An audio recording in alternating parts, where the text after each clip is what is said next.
Mungkinkah router OS dari Mikrotik kita install di STB680p yang ini harganya 150 ribuan dan RAM-nya hanya 2 GB, sangat murah meriah? Untuk mencari tahu jawabannya, yuk ikuti video. Halo teman-teman, kembali dengan saya Sigit Pranadi. Pada kesempatan ini kita akan membahas sebuah project baru lagi terkait STB OpenWrt, yaitu bisakah kita menginstal router OS di dalam STB HG680p RAM 2 GB. Jadi teman-teman yang pasti expert di bidang jaringan, tidak asing lagi dengan namanya Mikrotik. Itu adalah sebuah device dan juga software ya, jadi satu untuk manajemen jaringan yang sangat powerful.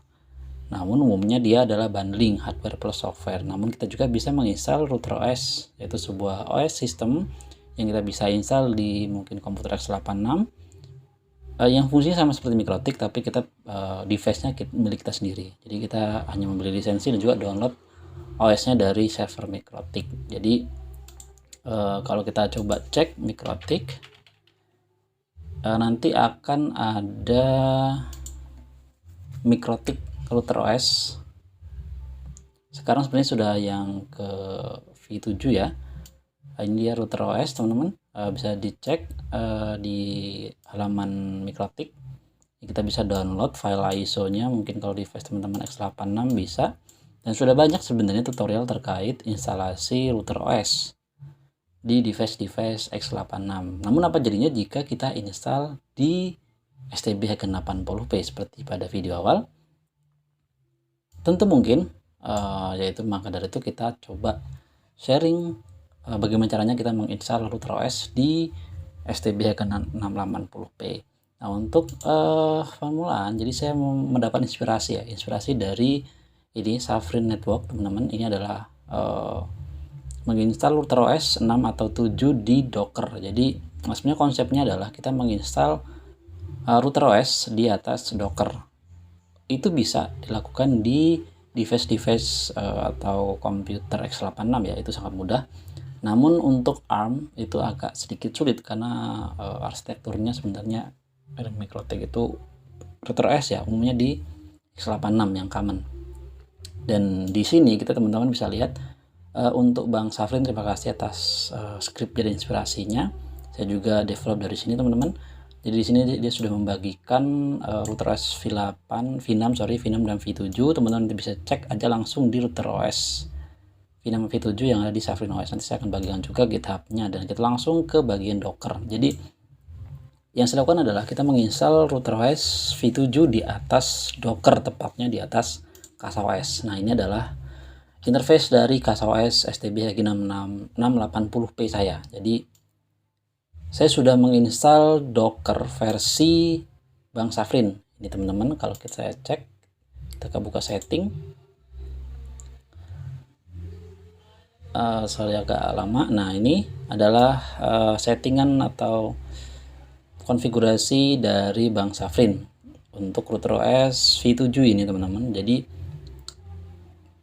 ini bisa dilakukan dan berjalan di atas CasaOS. Namun ada masalah bahwasanya jika kita melakukan konfigurasi dan kita mungkin restart ataupun mematikan STB, itu mati device-nya dan settingan kita hilang. Nah, maka dari itu saya ubah settingannya menjadi pengaturan ataupun settingan itu akan tertulis di disk. Di disk siapa? Di disk dari STB HG680p. Maka dari itu settingannya akan saya ubah jadi seperti ini teman-teman. Jadi nanti saya akan bagikan juga Docker Compose-nya. Ini teman-teman tinggal impor saja dan install dan beres. Ini saya akan coba buka router OS-nya, router OS YAML-nya. Nah, ini teman-teman, ini adalah konfigurasi milik saya. Jadi teman-teman nanti bisa pakai di STB teman-teman. Ya, mungkin tepatnya kalau contoh di ini adalah STB HG680p.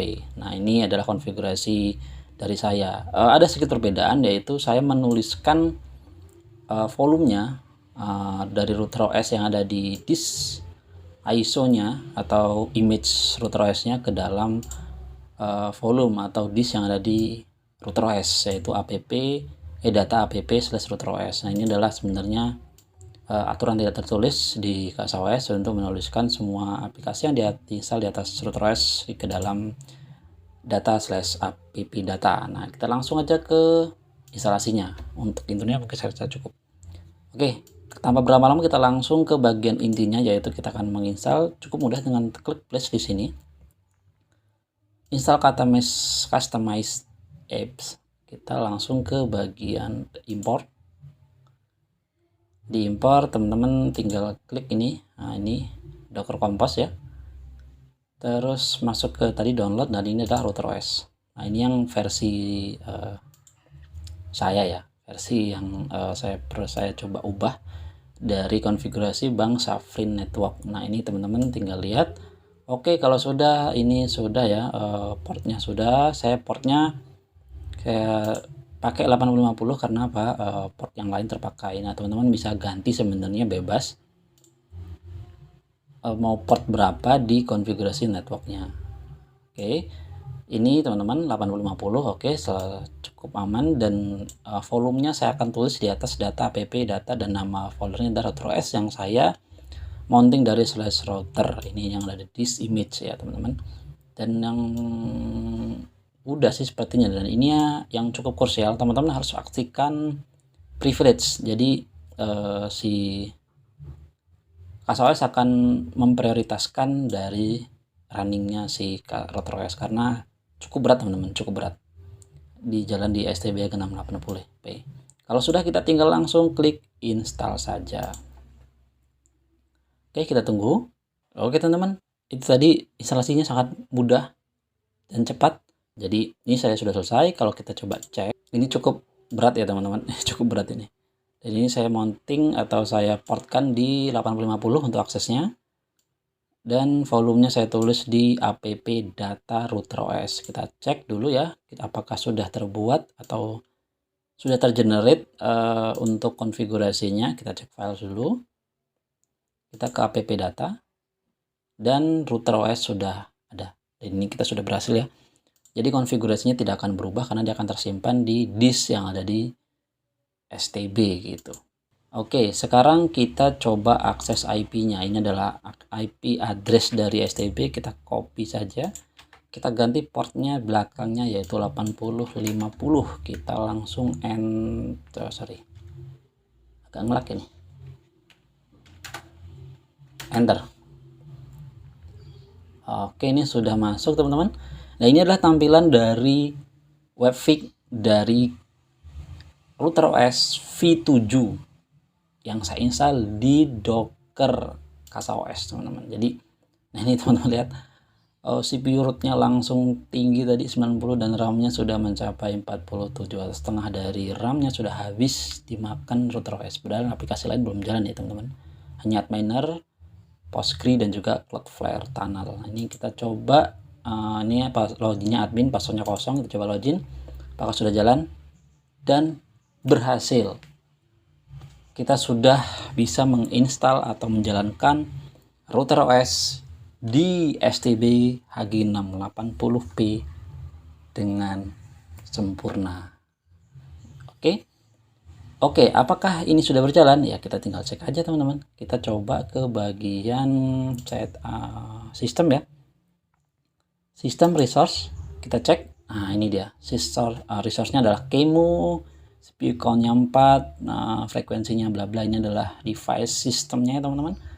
Ini sudah berhasil, berarti kita sudah jalan. Coba kita cek lihat di CasaOS-nya. Oke, sudah mentok ya. Ini hampir 50% jalan. Si CPU-nya 25, RAM-nya 47. Oke, sekarang kita coba masuk ke terminal. Nah, ini yang paling krusial ya teman-teman. Kita harus mengganti password. Ini do you want sih? No aja lah ya. New password. Oh sorry, kita salah. Kita harus ganti passwordnya teman-teman. New password. Oke, kita ganti passwordnya.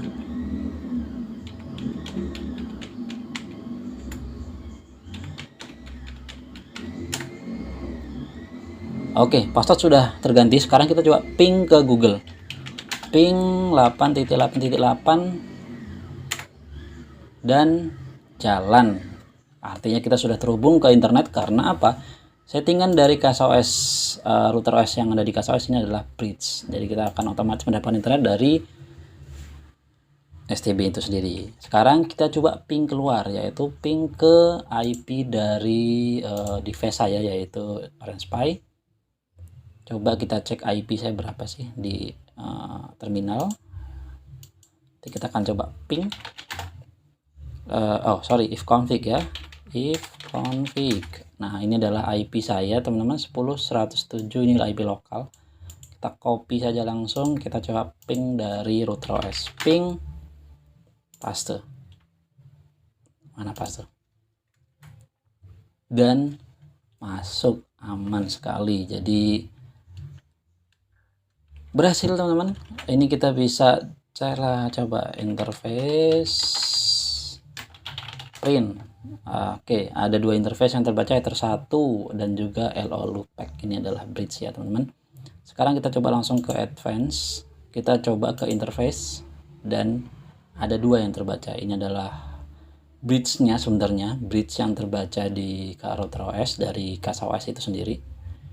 Dan juga ada banyak settingan yang bisa kita ulik di sini ya. Saya baru ini menggunakan V7 ya. Saya dulu menggunakan router OS V6 di mini PC X86 32 byte. Ini kita bisa macam-macam ya, IP, kita ada bisa DHCP client. Ini adalah sumber internet 172.17, ini adalah IP address-nya, dan bisa ke server. Kita juga bisa ke hotspot harusnya ya. Hotspot kita bisa setting, teman-teman, hotspot. Tapi nggak tahu apakah ini bisa berjalan atau tidak, nanti kita akan coba ya. Apakah bisa berjalan untuk hotspot dan juga interface lain. Tapi ada masalah sebenarnya ini, kita tidak bisa menambahkan, ini masalah yang saya temui ya, kita tidak bisa menambahkan interface network di CASOS karena CASOS sepertinya tidak mendukung multiple network. Jadi dia hanya single network, dan itu sedikit masalah kalau di sini. Nanti kita coba ulik apakah bisa kita solve problem ini. Tapi sejauh ini kita sudah berhasil menginstal menginstal router OS di STB H680P, dan ini berjalan, teman-teman, mulus sekali. Oke, kita coba cek lisensinya. Ini komennya saya agak lupa. Steam lisensi print, kita copy saja, masuk ke MikroTik webfig-nya, langsung paste ke terminal. Kita coba lisensinya apa ya, free, teman-teman. Jadi lisensi masih free, sepertinya akan 24 jam kemudian akan tidak bisa digunakan. Tapi kita coba lihat apakah masih bisa digunakan atau tidak. Nanti saya akan update di di post ya. Nah, ini kita langsung coba ekspor lagi ya. Ada IP aman, ada DNS, firewall, hotspot, ada SMB, teman, ada SMB samba, ada radius nih, radius yang bermain voucher-voucheran bisa nih. Ada radius, ada queens, ini apa sih, nggak tahu queens ini apa ya. Ada switch, ada host, VLAN, kita juga bisa bermain VLAN dan lain-lain. Oke, mungkin itu saja, teman-teman, untuk bagaimana cara menginstal router OS di STB H680P dengan mudah dan cepat. Oke, teman-teman, itu tadi adalah cara menginstal router OS dari MikroTik di STB H680P. Jadi bagaimana? Cukup mudah bukan? Nanti teman-teman tinggal impor saja Docker Compose yang saya sudah sesuaikan ya, khusus untuk STB. Jadi pastinya nanti settingan atau konfigurasi yang telah kita buat di STB itu tidak akan hilang pada saat STB ini mati atau restart. Oke, mungkin itu saja. Nanti jika teman-teman bingung bisa komen di kolom komentar, ataupun kalau ada ide buat apa nih bang, MikroTik ini kita coba hal-hal lain, bisa komen saja, teman-teman, apa yang harus kita lakukan. Nanti kita akan coba. Dan juga mungkin video tutorial terkait STB untuk terutama MikroTik akan panjang serinya, karena ini juga baru bagi saya dan sepertinya akan menarik untuk diulik, karena STB, teman-teman, apa yang bisa diharapkan dari STB. Tapi kita bisa sedikit mengakali ya, dalam tanda kutip, untuk bisa berjalan di device yang sangat-sangat low end. Mungkin itu saja dari saya. Kurang lebih saya mohon maaf teman-teman. Untuk yang baru bergabung channel ini, jangan lupa subscribe, like dan komen, dan share juga ke teman-teman yang satu hobi.